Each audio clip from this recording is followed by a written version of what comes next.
Hello, 7th grade, and welcome to part 2 of your final lesson here. I was just drinking some water. We left off here on example 2 and describing with your box and whisker plots and their measures of center and what kind of conclusions can you make from those. So we're going to go down to part B here because we did already part A. So let's take a look. Part B says the double box and whisker plot shows the medians of 100 random samples of 10 speeding tickets for each state.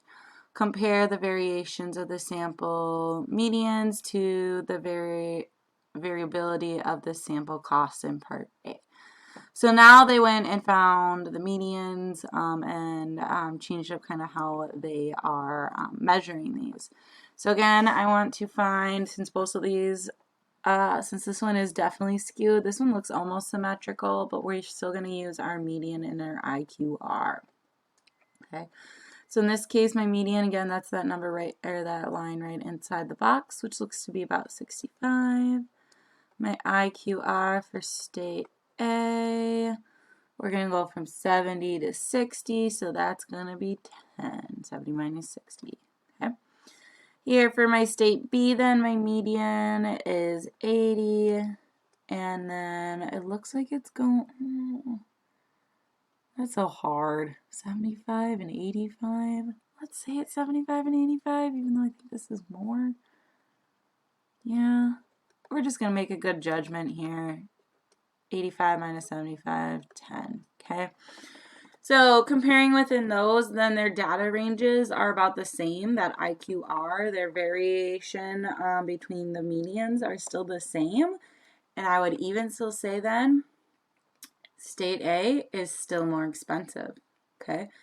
So what conclusion about the cost of speeding tickets in the two states? I would still conclude that state A, or say state B, is more expensive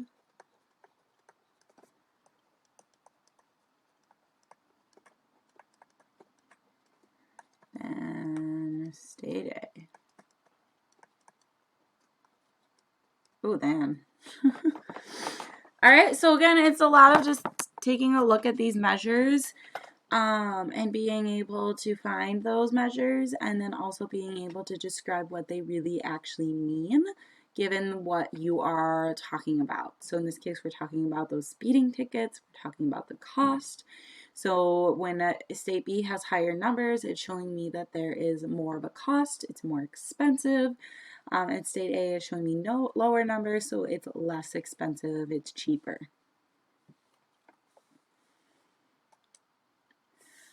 Let's take a look at this one because this is a what if. I'm not sure if I like it or not. Let's look first. So a random sample of 8 speeding tickets issued in state C has a median of 120. Can you conclude that a speeding ticket in state C costs more than a speeding ticket in state A and B? Ooh, I'm curious to see what your thoughts are. Think about it for a little bit. A random sample of 8 speeding tickets issued in state C has a median of 120. Can you conclude that a speeding ticket in state C costs more than state A and B? Again, I'm not going to pause it for this one. Just think about it. I want you to formulate an answer. Maybe back it up with some reasoning. This will be a great discussion for debate. Unfortunately, we can't do it. So here's the biggest thing I noticed when I read this. Okay? At first, I'm like, yeah, the median's a lot larger. Okay. But there's got to be something that might be tricking me up. 8 speeding tickets. I go back and look at all these other ones. They did 10 speeding tickets. 10 speeding tickets.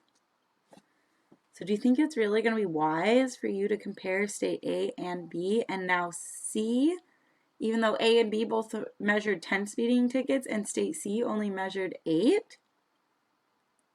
I'm going to say no on this one.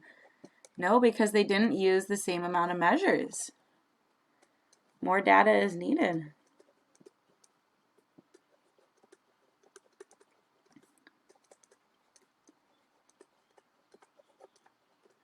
I need more data to conclude that if that is true or not. So I need at least 2 more values so that each set of my data, it has a consistent variable there.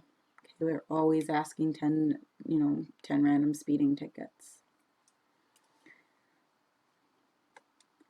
All right, and that's it. That's all it was. So again, we're not worried about your workbook. Hopefully you had fun doing whatever, throwing it away, burning it, ripping it. So your homework then is on Big Ideas Math. And this is the last homework one, though you will be doing your quiz and your test on there, okay? This is the last actual homework part for Big Ideas Math, not the last Big Ideas Math assignment. So make sure you're looking out for 15.7. That one's going to be due. I want to make sure I got the right date. Yep, it's going to be that 31st of the month, so 5/31, okay? Make sure to get that done. Please watch out then if you're following the schedule. Today would be Thursday, May 28th. So make sure that you're following that schedule. Tomorrow then, May 29th, you'd be working on the test that is on Big Ideas Math. I'm totally fine if you're going ahead and this is an earlier time. Just realize the test might not be up yet. I'll probably put it up on Wednesday of that week, so the 28th. I just don't want students going ahead and trying to answer this before they feel that they are ready. Okay, so I will keep watching out for things. Please keep looking for emails from me, but this is our last lesson and the last YouTube video that I will be making for you guys. If you've got any questions, please feel free to email, get in contact with me, text me, whatever. But I will catch you on Zoom as we continue on, and have a wonderful last full week here of school. Bye. I'm going to drop my pen. Oh, also, no code word. So if I ask for code word, you'd be like, no code word. Bye.